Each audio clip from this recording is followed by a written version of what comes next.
Hi there, how are you doing? I want to do 4 questions with you regarding a special type of liquid dose questions. And these are ones where there is a weight dependent component to it. So let's dive straight in. Question 1. A patient weighs 85 kilograms. The doctor prescribes a dose of 2 milligrams per kilogram of a drug. Each ampule contains 100 milligrams in 3 milliliters. How many milliliters must be drawn up for injection?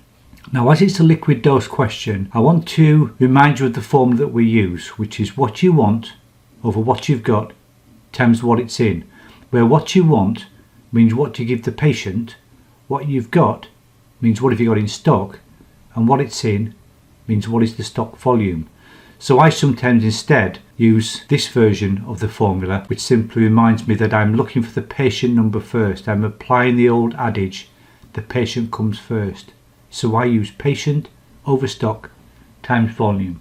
However, we can't straight away just put numbers into this formula because, as you can see here, we're given a patient weight, and then the crucial phrase here is per kilogram, which really means per kilogram body weight. So there is a initial step that we have to take in order to calculate what we want to give the patient. And because it's weight dependent, that's quite simple. We will multiply a value by the weight, and the value that we will multiply by the weight is this one here, the 2 milligrams. So we will initially do 2 milligrams multiplied by 85. Now, I haven't mentioned the kilograms of the patient's weight because the patient's weight was simply a multiplier, but I have mentioned the milligrams because I want to be clear that once I've carried out this multiplication, what I will have is the answer in milligrams that I want to give the patient. Okay, let's calculate it all by hand first. 85 times 2. Well, 5 times 2 is 10. Note down, carry 1. And 8 times 2 is 16. Plus 1 is 17. So we are now in a position to insert the values into the formula. So I want to give the patient 170 milligrams. What have I got in stock? 100 milligrams. And what is it in? It is in 3 milliliters. Once I've used the formula, I always check the units in the fraction part. And as they are the same, I can now proceed with the calculation. If they weren't the same, I'd have to convert first. So let's see if we can simplify that fraction. Both 170 and 100 can be simplified because they both end in a 0. I can cancel those zeros, but that's all I was able to do. So what I have is 17 over 10 multiplied by 3. Now I have to be careful. That rule that we all know about, whatever you do to the top, you do to the bottom in fractions, only applies to simplifying. When we're multiplying a fraction by a value, as we are here, it's only the top number that gets multiplied. So I'm drawing a line across there just to remind myself of that. So I need to do 17 times 3 to get the top number, and the bottom number will just be 10. Let's work out 17 times 3. I'll just sneak it in down the bottom here. 7 3s are 21, 1 down, carry 2, and 1 3 3, and the 2 makes 5. So 17 over 10 times 3 equals to 51 over 10. Tiny bit more work to do. Now that doesn't simplify, so I just do a division, and that is going to be top divided by bottom. I always imagine literally pushing that fraction over to remind myself that the bottom number goes into top number. 51 over 10 means 51 divided by 10, or 10 into 51. Now 10 into 5 doesn't go, and 10 into 51 is 5 times but with 1 left over. The remainder goes below the line. When you have a remainder by itself, as I do here, you must go decimal and add a 0 under that line. So I then say 10 into 10 is 1. My answer is equal to 5.1, or more accurately 5.1 milliliters. So let's write that in. The answer is 5.1 milliliters. Very important that I do not forget to include units in my answer. Quite a bit of working out gone on there. Let's check all this with a calculator. Turn it on and clear the memory. Now remember, the first step I did, because of the weight dependence, was to do 2 milligrams times 85. and that came out to be 170. And then I did 170 milligrams over 100 milligrams times 3. And because those units were the same, I didn't have to do any conversions. So I next do divide by 100 times by 3. And sure enough, the answer is equal to 5.1. It's important you can do it by hand in principle, even if the calculator is the tool you use initially. Okay, good stuff. On to question 2. Question 2.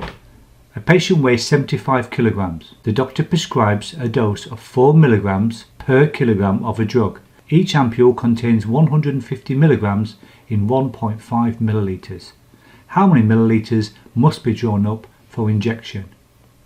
Again, you can see right out the gate that it's a weight dependent question because of the two clues. We're given the patient's weight, and this very key important factor here is the per kilogram statement. We're going to be giving that patient 4 milligrams per kilogram of the drug. So formulas I have are my liquid dose formula, what do you want to give the patient over what have you got in stock times volume, and down the bottom there is a reminder of the step we need to take in this case before we can apply our liquid dose formula. First of all, we must do the patient's weight, 75, multiplied by, in this case, the 4 milligrams. 5 times 4 is 20, note down, carry 2. 7 times 4 is 28, and the 2 is 30. So I want to give the patient 300 milligrams. So now we can fully unpack the question using the formula. We have 300 milligrams that we have just calculated that we want to give the patient. The stock volume is 150 milligrams, and the stock volume is 1.5 milliliter. Just like in question 1, I've been nice and given you a question where the units in the fraction were the same. It's the weight units that I'm concentrating on here. We can now proceed without any further ado, and we look to see if we can simplify that fraction. Well, an obvious one to do is divide top and bottom by 10. Cancel those zeros. I then notice that 5 goes into 30 and 15. Well, 5 into 30 is 6 times, and into 15 is 3 times. And then I further realise that 6 is just double 3. So that in actual fact just becomes 2 over 1 times 1.5. Now because it's 2 over 1, I can actually just ignore that over 1. 2 over 1 is the same as just 2. So I'm just going to do 2 times 1.5. And rather than make it complicated for myself, instead of trying to do a multiplication involving a decimal, I realise 2 lots of 1.5, I can just write it like this: 1.5 add 1.5. When you're adding or subtracting decimals, you always line up the decimal point. 5 and 5 is 10, note down, carry 1. 1 and 1 is 2, plus the 1 is 3. My answer is 3.0, or just 3 millilitres. And again, I've been careful to make sure I include a unit. Again, let's check all that with the calculator. Clear the memory. My initial step was the weight, 75, multiplied by the milligrams per kilogram. That was multiplied by 4. 75 times 4 is indeed 300. And then I had 300 milligrams divided by 150 milligrams, my units were the same, multiplied by 1.5. And sure enough, the answer is just equal to 3 millilitres. Okay, let's do something a little harder. Question 3. A patient weighs 70 kilograms. The doctor prescribes a dose of 5 milligrams per kilogram of a drug. Each ampule contains 0.7 grams in 3 millilitres. How many millilitres must be drawn up? Just like question 1 and 2, we're given a patient's weight, and crucially, we're given that phrase per kilogram. Between the two of them, it tells us that it's a weight dependent question.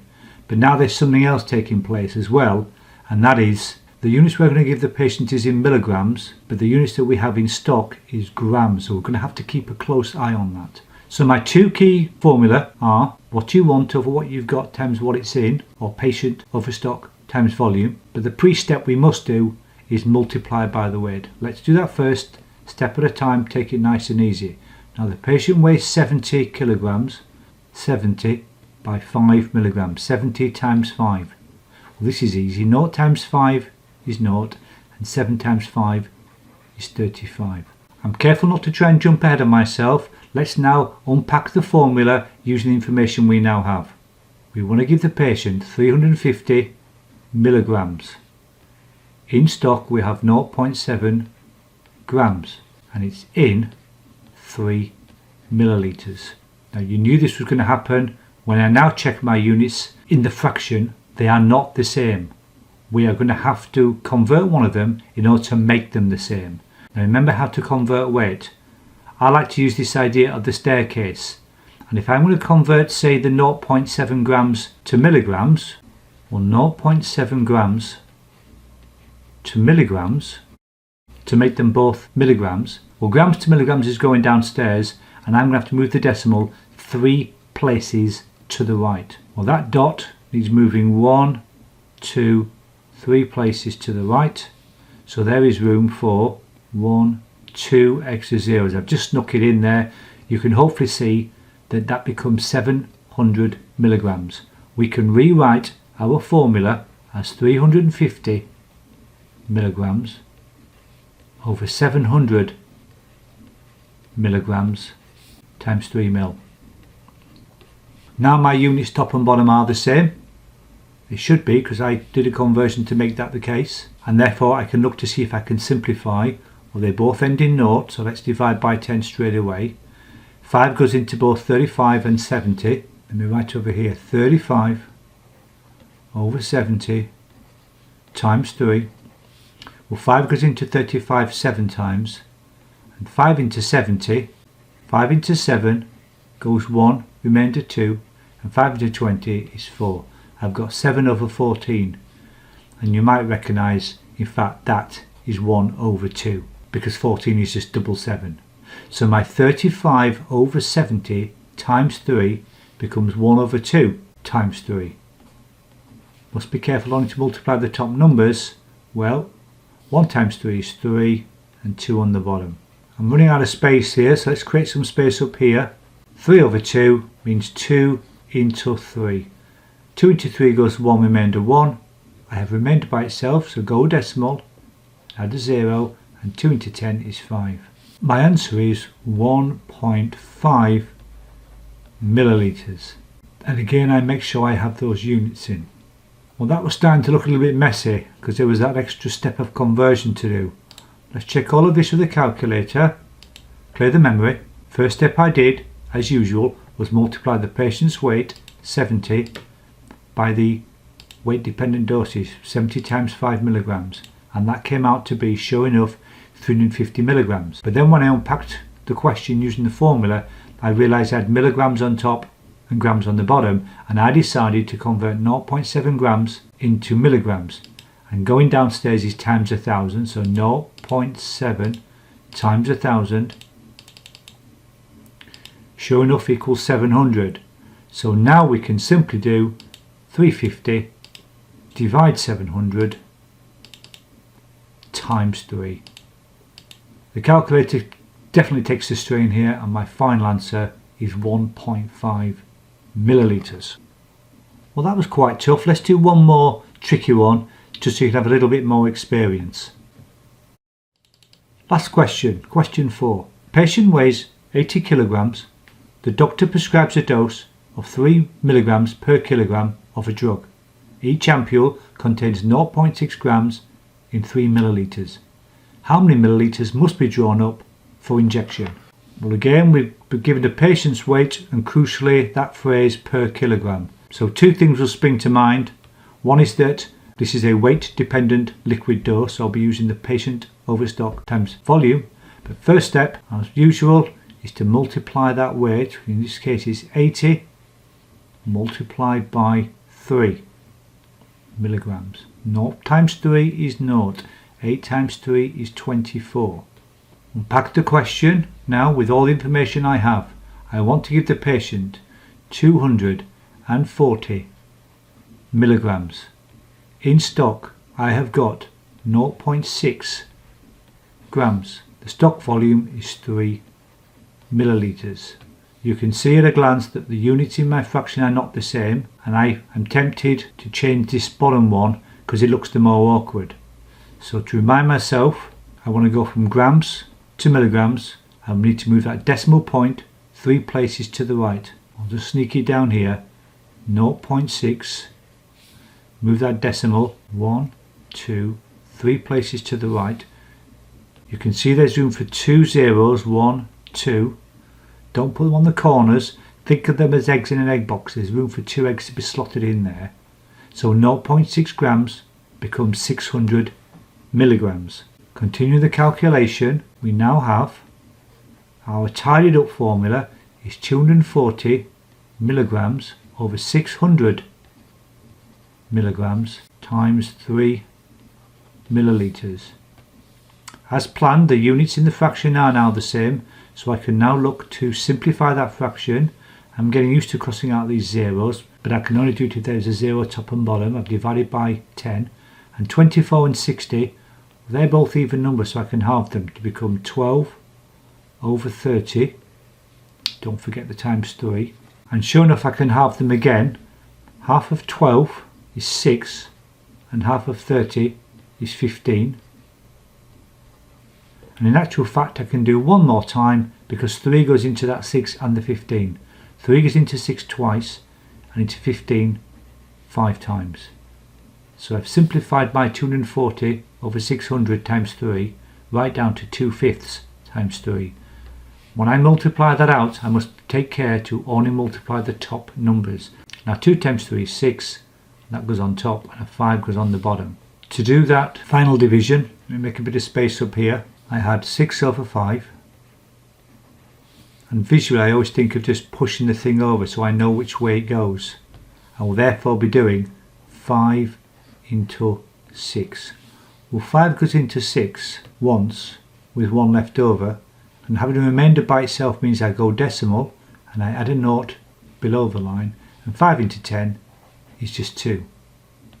So my final answer is 1.2 milliliters.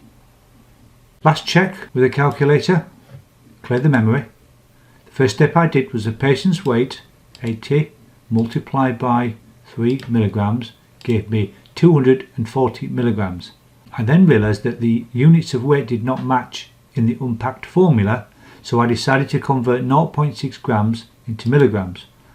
0.6 therefore needs multiplying by 1000, and that gave us 600. So I'm then able in one step to do 240 divide by 600 times by 3.